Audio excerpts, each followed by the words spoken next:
आज हम लोग जीव विज्ञान 10वीं वर्ग का जैव प्रक्रम पोषण नामक चैप्टर का अति लघुतरीय और लघुतरीय प्रश्न लिखेंगे, जिसमें सबसे पहला प्रश्न है जैव प्रक्रम किसे कहते हैं। अर्थात वे सारी क्रियाएं जिनके द्वारा जीवों का अनुरक्षण होता है उसे जैव प्रक्रम कहते हैं। मतलब जीव जंतु अपनी रक्षा करते हैं, अपना विकास करते हैं, उन सभी प्रक्रियाओं को जैव प्रक्रम, उनका भोजन, उनका पाचन, उनका पोषण, ये सारी प्रक्रियाएं मिले हुए रूप में जैव प्रक्रम कहलाती है। दूसरा, बहुकोशिकीय जीवों में ऑक्सीजन की आवश्यकता विसरण द्वारा क्यों नहीं पूरी होती। तो बहुकोशिकीय जीव अर्थात वैसे जीव जिनकी कोशिकाएं बहुत संख्या में होती हैं, उनका ऑक्सीजन की आपूर्ति विसरण के माध्यम से नहीं हो पाती। उन्हें ऑक्सीजन के लिए जल वगैरह पीना पड़ता है या जल से रहित वस्तुओं को खाना पड़ता है वगैरह वगैरह। विस्तृत रूप से आप बुक को डीपली पढ़िएगा तो आपको पूरी जानकारी मिलेगी। फिलहाल आप इस आंसर को लिख सकते हैं और याद कर सकते हैं। जीव में पोषण की दो विधियां हैं, स्वपोषण, परपोषण। हरे पौधों में स्वपोषण होता है, जंतुओं में परपोषण होता है। परपोषण 3 प्रकार के होते हैं, मितजीवी पोषण, परजीवी पोषण, प्राणी संपोषण। प्रकाश संश्लेषण प्रक्रिया हरित लवक या क्लोरोफिल में ही क्यों होती है, क्योंकि क्लोरोफिल में वर्णक पाया जाता है। अति लघुतरीय क्वेश्चन है, इसीलिए प्रश्नों को जो एक लाइन में आंसर बनाया गया है। आप आसानी से इसको उतार सकते हैं, याद कर सकते हैं। आपको ऑब्जेक्टिव क्वेश्चन में इसका बहुत सहारा मिलेगा।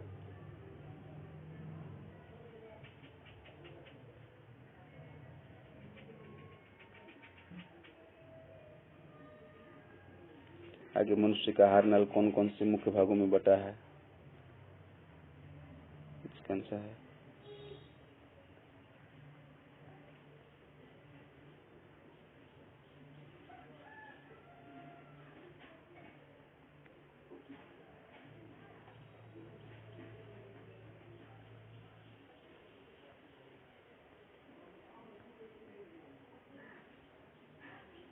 पत्तियों का कौन सा अंग कार्बन डाइऑक्साइड वायु का प्रवेश द्वार है, स्टोमा।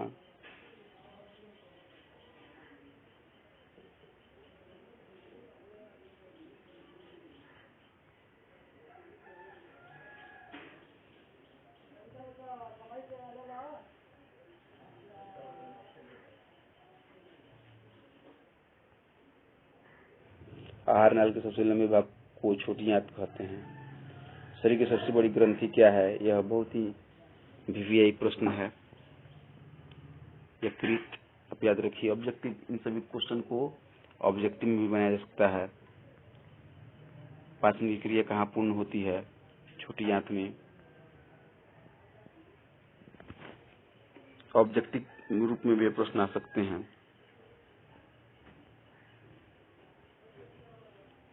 अब है लघुतरीय प्रश्न, जीवों के लिए पोषण क्यों अनिवार्य है। इसको बताया जाएगा आपको। जीवन की उपापचय क्रिया के संचालन के लिए निरंतर ऊर्जा की आपूर्ति तो शरीर की वृद्धि और टूटे फूटे ऊतकों की मरम्मत के लिए जीव द्रव्य के निर्माण की आवश्यकता होती है। आवश्यकता की पूर्ति के लिए तथा अपने जीवन के अस्तित्व को बनाए रखने के लिए प्रत्येक जीव को पोषण की आवश्यकता है। यदि पोषण न हो तो शरीर का विकास नहीं होगा, और जब विकास नहीं हो तो जीवों का जीवन जो है खतरे में पड़ सकता है। इसलिए जीवों के लिए पोषण की आवश्यकता है। पोषण को परिभाषित करें। जैव प्रक्रम की वह विधि जिसे ग्रहण कर उनका उपयोग करते हैं पोषण कहलाता है। दूसरे शब्दों में जैव प्रक्रम मतलब दो पोषण की दो परिभाषाएं यहाँ पे दी गई हैं। आपको जो अच्छा लगे आप उसे याद कर लीजिए, हो सके तो दोनों याद कर लीजिए, आपके लिए बहुत फायदा होगा। पर पोषण से आप क्या समझते हैं। पर पोषण से हम यही समझते हैं कि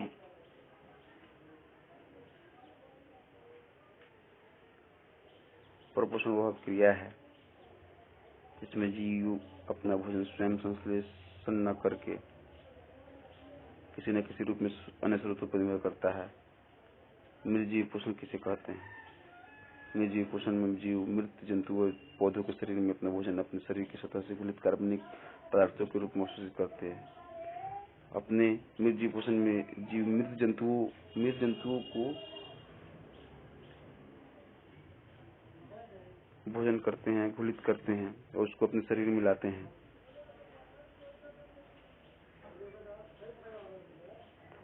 जैसे कवक, ईस्ट, मशरूम मृत जीवी कहलाते हैं। यहाँ पे ह छूट गया है, आप यहाँ पे ह लगा लीजिएगा। मृत जीवी कहलाते हैं। अगला क्वेश्चन, परजीवी पोषण क्या है? वैसा पोषण जिसमें जीव दूसरे प्राणी के संपर्क में स्थायी और अस्थायी रूप से अपना भोजन प्राप्त करते हैं। वैसा जीव जो किसी दूसरे जीव के शरीर में रह करके, जैसे कि कीड़ी किसी इंसान के या किसी जानवर के आंत में रहता है और भोजन जो है जीव जंतु करता है।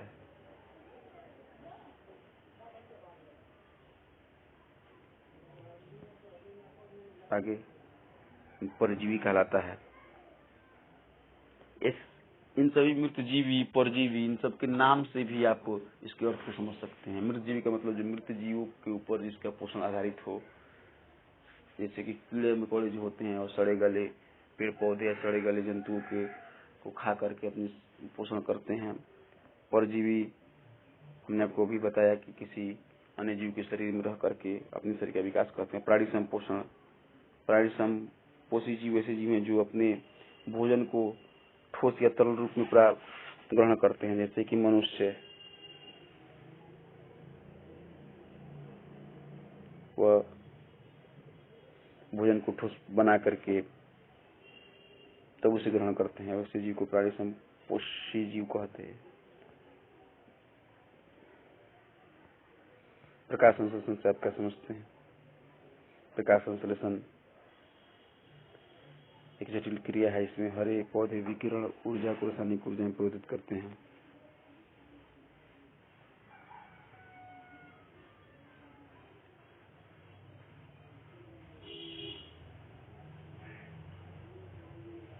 जिसमें मिट्टी से जल तक खनिज लवण लेकर पेड़ पौधे सूर्य की रोशनी की उपस्थिति में हवा से कार्बन डाइऑक्साइड लेकर के अपने पत्तियों में भोजन बनाते हैं। इस प्रक्रिया को प्रकाश संश्लेषण कहा जाता है।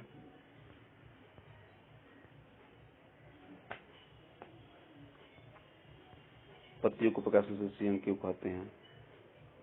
प्रकाश संश्लेषण की प्रक्रिया आदि से अंत तक क्लोरोप्लास्ट में ही होती है। पत्तियों की पैलिसेड तथा स्पंजी पेरिकाइम में अनेक क्लोरोप्लास्ट भी रहते हैं।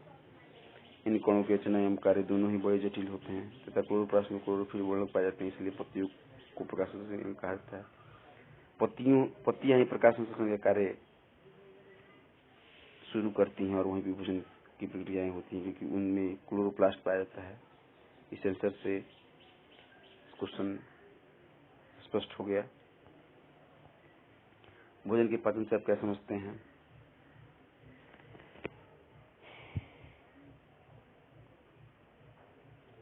मनुष्य जिस भोजन को ग्रहण करता है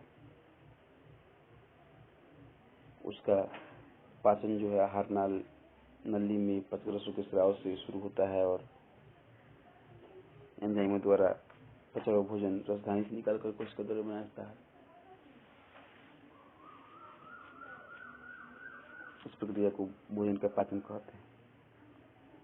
मनुष्य के मुंह गुहा में कितनी जोड़ी लाल ग्रंथि होती हैं? मनुष्य के मुंह गुहा में 3 जोड़ी लाल ग्रंथियां पाई जाती हैं। इनके नाम यहाँ पे दिए गए हैं। इन सभी लघुतरीय क्वेश्चन में से ऑब्जेक्टिव क्वेश्चन भी बना करके बोर्ड एग्जाम में पूछा जा सकता है। आप इस पर ध्यान दीजिए, आप इसको पढ़िए, समझिए और याद रखने का प्रयास कीजिए। मनुष्य में आमाशय कितने भागों में बटा हुआ है? आमाशय 3 भागों में बटा हुआ है। कार्डियक भाग, पायरोलिक भाग, पुंडलिक भाग। इनमें कार्डियक भाग आमाशय का अग्रभाग है एवं पायरोलिक भाग आमाशय का पिछला भाग है और इन दोनों के बीच पुंडलिक भाग होता है। मनुष्य की छोटी आंत की लंबाई कितनी होती है? छोटी आंत के 3 भागों के नाम बताओ। बहुत ही मस्ट इम्पोर्टेंट क्वेश्चन। मनुष्य में छोटी आंत की लंबाई 6 मीटर, चौड़ाई 2.5 सेंटीमीटर होती है। इसके 3 भाग होते हैं, ग्रहणी, जेजुनम, इलियम। मनुष्य जैसे बहुकोशिकीय जीवों में ऑक्सीजन की आवश्यकता को पूरा करने में विसरण प्राप्त नहीं है। क्यों?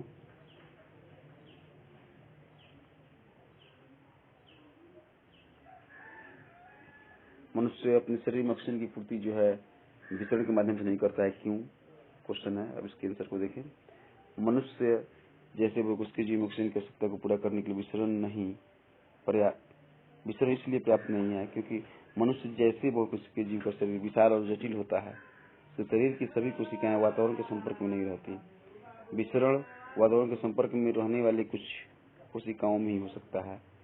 वातावरण के संपर्क में जो रहेगा वह हवा के माध्यम से उसके शरीर में ऑक्सीजन की पूर्ति हो जाएगी। लेकिन मनुष्य का जो शरीर है, जो आंतरिक हिस्सा है, वह अभी तो हमारा बाहरी हिस्सा जो है हवा के संपर्क में है, लेकिन जो आंतरिक हिस्सा है, आंतरिक अंदर की जो कोशिकाएं हैं वहां तक हवा तो पहुंच नहीं पा रही है। इसलिए वहां तक जो हमें ऑक्सीजन, हम लोग मनुष्य ऑक्सीजन को नहीं पहुंचा पाता है। इसलिए ऑक्सीजन की थोड़ी बहुत पूर्ति तो सांस लेने के माध्यम से ऑक्सीजन की होती है, लेकिन यह पूर्ति जो है पूर्ण नहीं होती है। जो कोशिकाओं को जितना ऑक्सीजन चाहिए होता है उतना नहीं होता है। इसलिए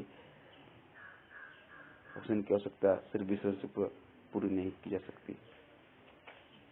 इसका सबसे प्रमुख कारण है कि मनुष्य का शरीर जो है विशाल है, उसकी कोशिकाएं जटिल हैं। कोई वस्तु सजीव है, इसको सत्यापित करने के लिए हम कौन सा मापदंड का प्रयोग करेंगे? सजीव को साबित करने के लिए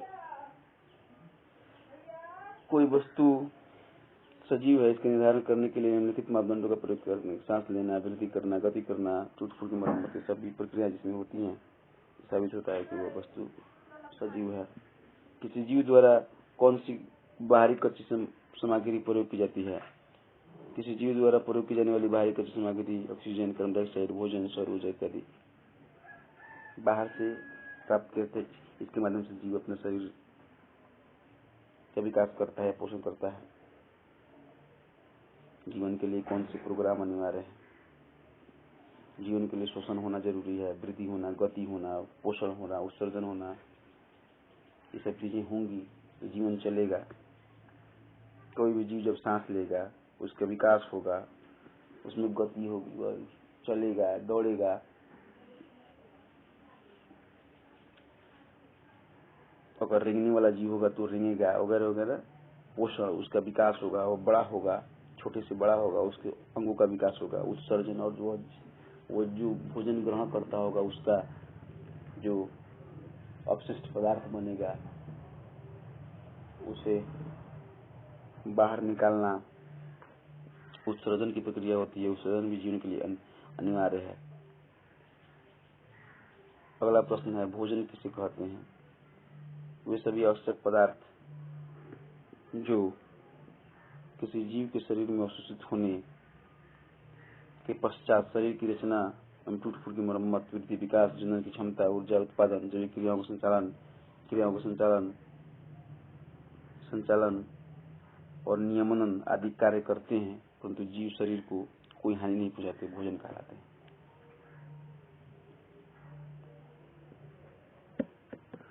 कार्यों के अनुसार भोजन को कितनी श्रेणी में बांटा गया है? 3 श्रेणी में। शरीर निर्माता के लिए, ऊर्जादायक के लिए और विनियंत्रण के लिए। शरीर निर्माता का मतलब शरीर का विकास, ऊर्जादायक मतलब शक्ति, एनर्जी देना शरीर को कि शरीर कुछ काम कर सके। विनियंत्रक का मतलब है कि शरीर में रोग से संबंधित चीजों को नियंत्रित करना। शरीर स्पष्ट पुष्ट होगा और स्वस्थ रहेगा और सही भोजन की पूर्ति करता रहेगा तो रोग से वह मुक्त रहेगा।